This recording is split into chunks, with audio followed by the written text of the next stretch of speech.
Hi viewers, welcome to our channel. ప్రస్తుతం మనతో పాటు ఇమ్మంది రామారావు గారు సీనియర్ జర్నలిస్ట్ ఉన్నారు. వారితో ఒకసారి మాట్లాడదాం. సార్ నమస్కారం. సార్ నమస్తే అండి. సార్ సీనియర్ ఎన్టీఆర్ గారికి ఇష్టమైన మనమడు జూనియర్ ఎన్టీఆర్ అని ఎవరు చెప్పారు అని చెప్పేసి వైవిఎస్ చౌదరి గారు క్వశ్చన్ చేయడం మనం చూస్తున్నాం. సార్ అంటే ఒక సినిమా ఈవెంట్లో ఒక రిపోర్టర్ అడిగారన్నమాట, జూనియర్ ఎన్టీఆర్ గారితో సినిమా ఎందుకు తీయలేదు, ఆయన ఎన్టీ రామారావు గారికి చాలా ఇష్టమైన మనమడు కదా అని చెప్పేసి అడిగారు. దానికి అప్పుడు ఈయన ఈ విధంగా సమాధానం చెప్పారు, అసలు సీనియర్ ఎన్టీఆర్ గారికి జూనియర్ ఎన్టీఆర్ గారు ఇష్టమైన మనవడిని ఎవరు చెప్పారు అని చెప్పేసి. ఇప్పుడు దీనిపైన రకరకాలుగా చర్చలు అయితే జరుగుతున్నాయి సార్. మరి వైవిఎస్ చౌదరి గారి కామెంట్స్ పట్ల మీ ఒపీనియన్ ఏంటి? ఆయన ఇంకేం చెప్పారు అసలు? అంటే వైవిఎస్ చౌదరి గారు ఓసారి మన ప్రసన్న కుమార్, మన మిత్రుడు ఉన్నాడు కదా, ఆయన ద్వారా నాతో మాట్లాడాడు. నా వీడియోల కోసం అంతా మీతో కలిసి మాట్లాడాలండి అని చాలా ప్రేమగా మాట్లాడుకోవడం, 2-3 సందర్భాల్లో ఆత్మీయంగా మాట్లాడుకోవడం జరిగింది. ఆయన గురించి నేను అర్థం చేసుకుంది ఏమిటంటే, ముక్కుసూటి మనిషి, నిజాయితీ గల మనిషి, తనదైన మార్పు కావాలనుకునే మనిషి. అందువల్ల ఎవరిని లెక్క చేయడు. రాఘవేంద్రరావు ఎవరో వారు గురువు గారు గుర్తులు అయినప్పుడు కూడా ఆయన బాణి వేరేగా ఉంటుంది. స్వతహాగా ఆయన రచయిత, భావుకుడు.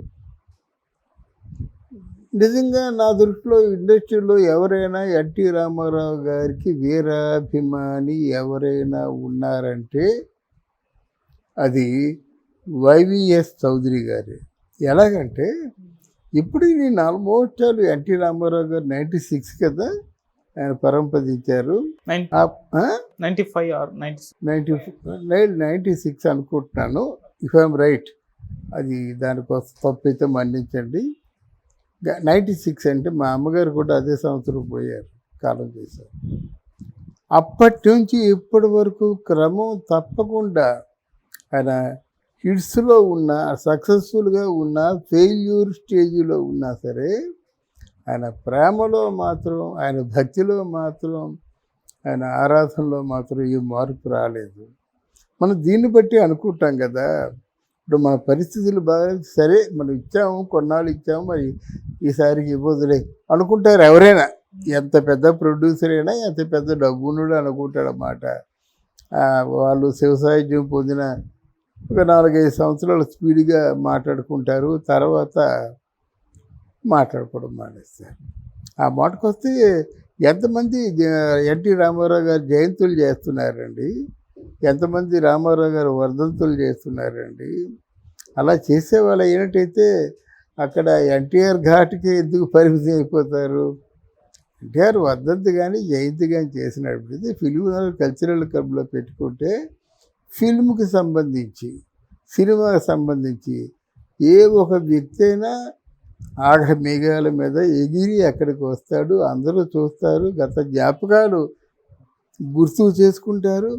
ఆయనలో ఉన్నటువంటి కొన్ని అనితర సాధ్యమైన గుణాల్ని వంట పట్టించుకుంటారు, వాళ్ళ జీవితాలు మార్చుకుంటారు. ఇది ప్రయోజనకరమైన కార్యక్రమం అయినప్పుడు కూడా మరి మా అసోసియేషన్ ఆలోచించలేదు, ఫిల్మ్ ఛాంబరు ఆలోచించలేదు. మరి వాళ్ళకి ఎన్ని ఇబ్బందులు ఉన్నాయో, ఎన్ని బాధలు ఉన్నాయో తెలియదు, కానీ ఇట్లాంటివి జరిపించాలి, మనం చెప్పుకోవాలి. అట్లీస్ట్ ఇక్కడ ఎన్టీ రామారావు గారితో మీరు ఎందుకు, అంటే తారక్తో మీరు ఎందుకు సినిమాలు చేయలేదండి అనడానికి నా పరిజ్ఞానం సహకరించిన మేరకు నేను చెప్తా. అంటే ఒక స్టార్తో సినిమా చేయడం మీరు అనుకున్నంత సులువా? ఈరోజు తారక్ అందుబాటులో ఉన్నాడా? తారక్తో సినిమా చేయాలంటే అట్లీస్ట్ 300-400 కోట్లు కావాలి. అట్లాంటి 300-400 కోట్లు ఇచ్చినట్టయితే ఈయన వైవిఎస్ చౌదరి బ్రహ్మాండంగా ఎలాంటి సినిమాలు తీశాడు? ఆయన బ్రహ్మాండంగా సినిమా తీశాడు. సీతారామరాజు కానీ, లాహిర్ కానీ, సీతారాముల కళ్యాణం కానీ, ఇవన్నీ ఎలాంటి సినిమాలు ఇవి? భావుకత, మాధుర్యం. సినిమా చూస్తుంటే అన్నిటికీ ఏదో రుచులు ఉంటాయి, కానీ ఈయన సినిమాకు తీయని రుచి. రెండవది ఏంటంటే ఈయన సంగీత ప్రియుడు.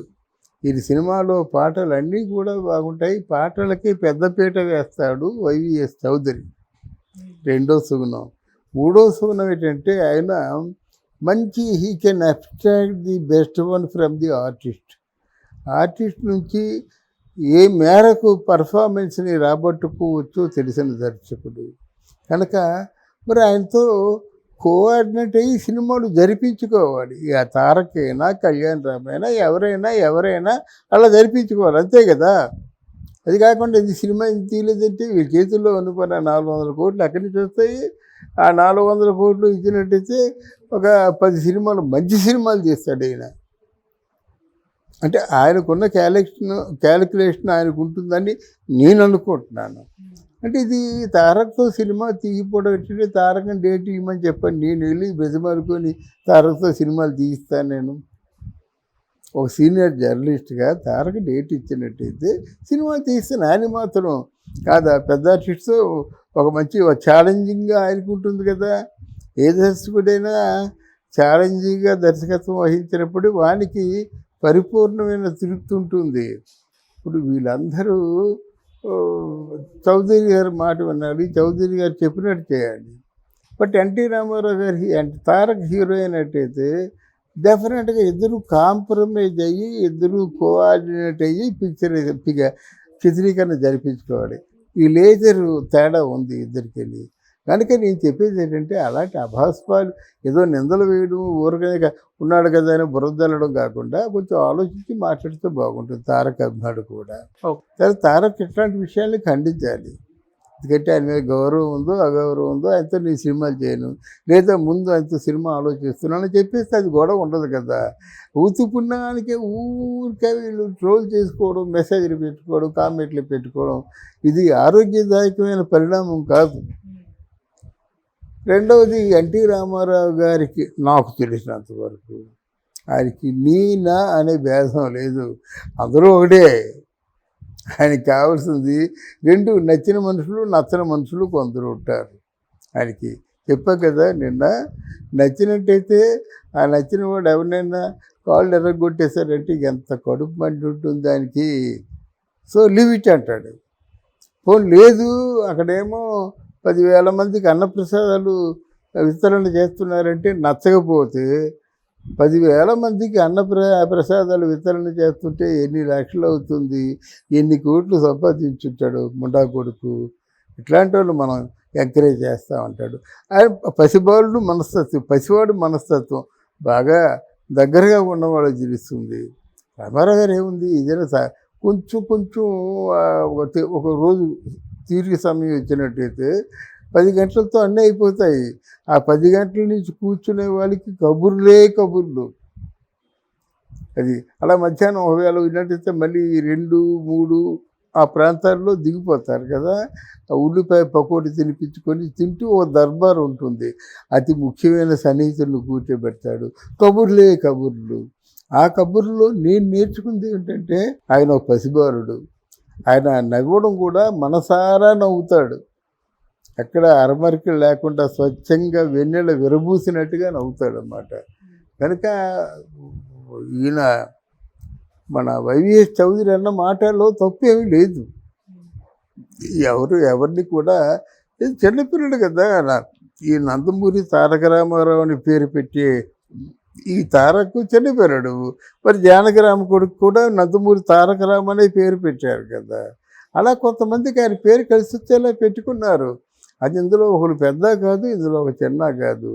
మనవలంటే పూర్తిగా మనవల వైభవం చూడకుండా ఆయన శివసాహిత్యం పొందారు. కనుక ఇట్లాంటి నేనంటేనే ఇష్టం నా కుటుంబంలో అంటే అలాగే ఉంది. హరికృష్ణ అంటే కొంచెం చనువుగా తీసుకుంటాడు, అలాగని మిగతా కొడుకులను వదిలేస్తాడా? ఆయనకి పిల్లల మీద ఉన్నంత పిచ్చి ప్రేమ ఎవరికీ లేదు. బహుశా ఇప్పుడు వాళ్ళలో తెలిసినవాడు ఆ ప్రసన్న కుమార్ ఒకటే. ఆయన ఈ పిల్లల మీద ఉన్నంత ప్రేమ ఇప్పుడు ఎవరికి పిల్లలు ఆడపిల్లలు కాదు, మా పిల్లలు కావచ్చు, ఎవరైనా ఒకటే. ఇందులో ఆ పెద్దమ్మాయి లోకమ్మ సేమ్ ఎన్టీ రామారావు లాగా ఉంటుంది, ఆ ముక్కు కళ్ళు. అలాగే గణేష్ అంటే కూతురు మాత్రమే కాదు, అల్లుళ్ళు కూడా అతి ప్రియమైన వాళ్ళమాట. ఆయనకి అంత విలువ ఇవ్వబట్టి ఆ ఆర్డర్లో మన గణేశ్వరరావు, వెంకటేశ్వరరావు, చంద్రబాబు వీళ్ళందరినీ సరిసమానంగా చూసుకుంటాడు. Okay sir.